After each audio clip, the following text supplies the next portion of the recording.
The human cost of the opioid crisis is devastating, but there are also real economic and social costs to this health emergency. Cam Guthrie is mayor of Guelph and the current chair of Ontario's Big City Mayors Caucus, which collectively represents almost 70% of the population of the province. He joins us now from Guelph. Hello. Hi, thanks for having me. I appreciate it. It's very nice to see you here, Your Worship. You're not only the mayor of Guelph, you're also the chair of Ontario's Big City Mayors. That's cities with more than 100,000 in population. What are you hearing from the largest city mayors about the opioid crisis? It is a constant conversation that we are having as a caucus. It is a priority issue for the Ontario Big City Mayors, and it's a priority because we understand that we want to help the very people that are struggling with these addictions, and I think that can't be lost in the conversation because there, of course, are impacts that we might start to discuss. But we all have our hearts and our minds set on trying to help the individuals, in recovery to find a way, a pathway out of addiction or the mental health crisis that they are having. But it is a top of mind conversation, and that's why back in June, the Ontario Big City Mayors unanimously called for an emergency meeting with the province of Ontario and to get together on this issue because it is playing out more and more and more in our cities every single day. It is a real crisis, and we need an urgent response to it. So we're hoping that we get together soon with the province, along with others, to try to figure out a way, a pathway forward to help the people, but also our cities. We've talked about stigma when it comes to drug use, but also when we're talking about these problems, we also don't want to stigmatize communities because then it just becomes kind of like a self-defeating prophecy. Throughout the province, very different needs. But what is the difference between larger cities and smaller cities when we do talk about the opioid crisis? Well, so often we see the opioid crisis is playing out everywhere. So that is a foundational statement. But when it comes to some of the services that can be provided for people that are struggling with addictions, whether it be housing supports or food insecurity, or safe injection sites or other type of agencies and stakeholders that would have some wraparound service for individuals, they are often found in our bigger cities. So you will have people from our own cities, of course, struggling with this and then using those services. But then across the province, if those services aren't available in their communities, they tend to find their way to the nearest urban setting to find those services. And that's why we're also seeing a spike of individuals come to our cities to find help. And I guess that can also create problems because if you're leaving your home community where maybe you have your community support to go to a different city, you might get lost in the big city itself, and then that just creates other problems. Municipalities and cities are dealing with the opioid crisis up close. To what extent are cities equipped to deal with this? So we're clearly not, and this is the big problem because it's a healthcare issue. And the province has the jurisdiction over healthcare. Municipalities are not structured either with the staffing or with the financial capacity to be able to step into this arena. Now, that doesn't mean that municipalities are ignoring the issue whatsoever, or are not trying to figure out ways to help because it is a crisis. But the jurisdiction of this issue is healthcare, and that's where the province does need to step in and work alongside us, because it's an all. I think it should be an all-of-government approach, federal, provincial, and municipal, along with other stakeholders to try to figure out a pathway forward to help these people that are struggling, but in the same time help, especially in our downtown cores, where this is playing out for all to see, with the impacts that are happening there as well. You mentioned that this is a healthcare matter. How would you describe how it's being dealt with right now? Well, your guests prior to me stated some things very clearly. It's like puzzle pieces trying to figure out how things can come together, and so everyone's trying to do their part. There's still some silos I think that need to be broken down, and that's why I indicated it should be an all-of-government approach.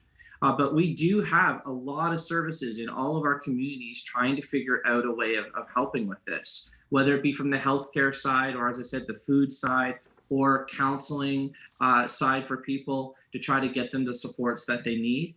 But at the end of the day, I'll tell you, the main support that everyone is trying to focus on is housing. If we have a housing first perspective for people, that will help, because most of those that are struggling in the open for all to see with the opioid crisis is those that are unhoused. And so if we can get them into a place of dignity, a place of security and safety for them and their stuff, their belongings, we can have that arena, that positive arena where they're in, to start wrapping them around with the supports they need. And so we really need the federal government and the provincial government to step up and help our communities when it comes to supportive housing and the wraparound services that are required for supportive housing. Until we have the housing, it's going to be very, very difficult to try to deal with this issue as it's playing out in our public square. Well, you've said the opioid crisis needs to be treated as an emergency, the way we've dealt with COVID-19, emergency measures. Dr. Penny Sutcliffe in the previous conversation said, there's no vaccine that can treat addiction. So how realistic is that? Well, I think what we learned over COVID is that number one, we recognized that it was an emergency, that it was a crisis situation. And then that immediately changes the culture and our attitude towards finding a solution to help people. And I think that in some cases is being missing here on this issue. Even though everyone's sounding the alarm, we're sending up the flares, and we've been sending up the flares for a while, but COVID has just exasperated that issue into the forefront, into the public square. We're all seeing it play out in front of us now. And I just wish that many other upper levels of government, especially, would actually listen to the mayors of cities, listen to business owners in our downtown that are saying that they're struggling, to actually take it really, really seriously. If we were able to have that sort of COVID response to the opioid crisis, I think we would actually get a lot further, a lot quicker, and we would save lives. We heard that lockdowns made it worse for people who were dealing with addiction.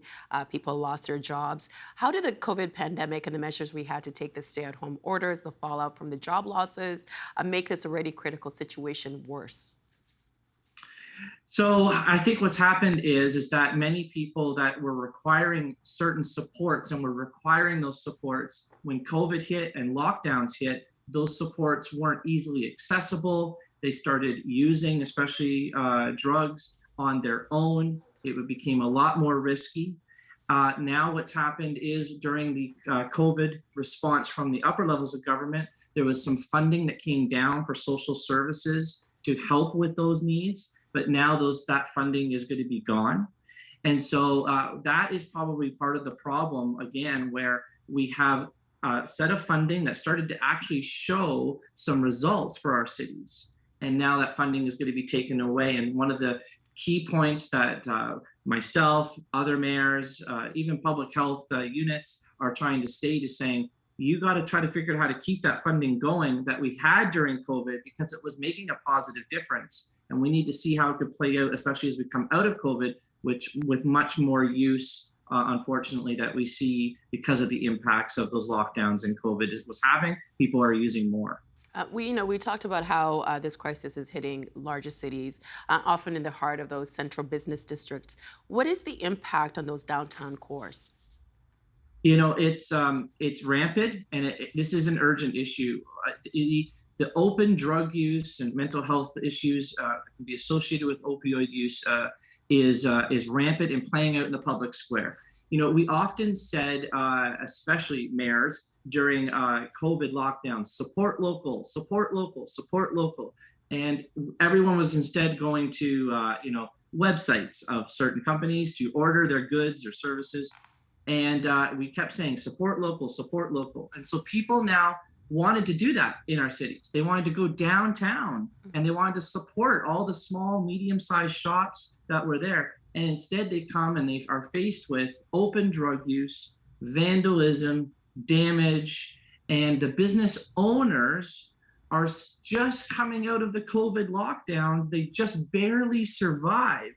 And now they're becoming like social workers. Instead of trying to concentrate on their business, they're trying to help with the person that is passed out in their doorstep. It's hurting business owners. It's hurting with trying to retain staff for them. It's hurting tourism.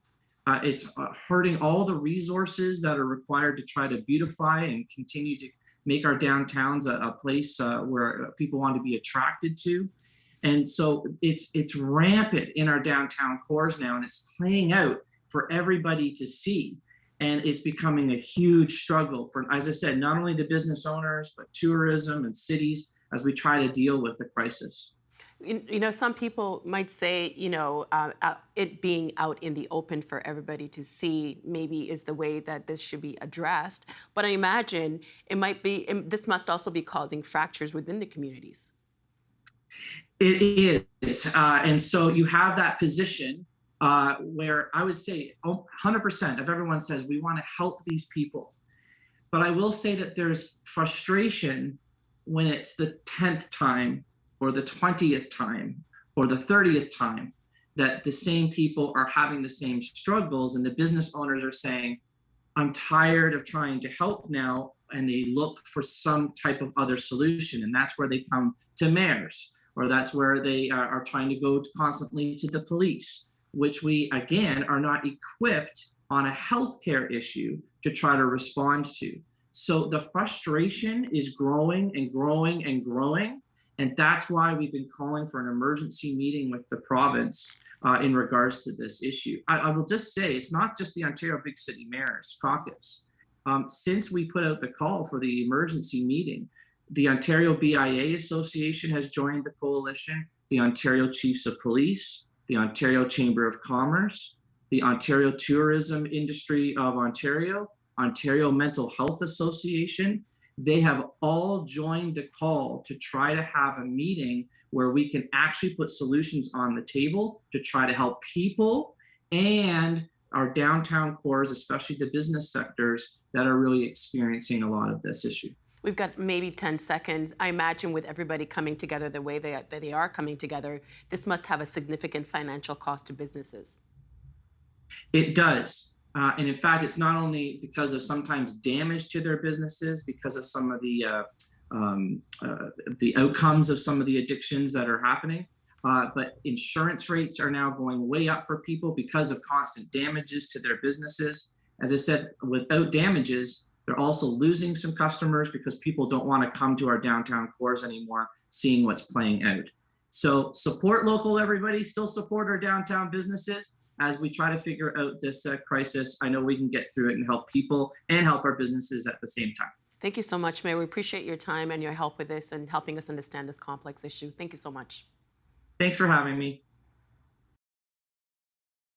The Agenda with Steve Paikin is made possible through generous philanthropic contributions from viewers like you. Thank you for supporting TVO's journalism.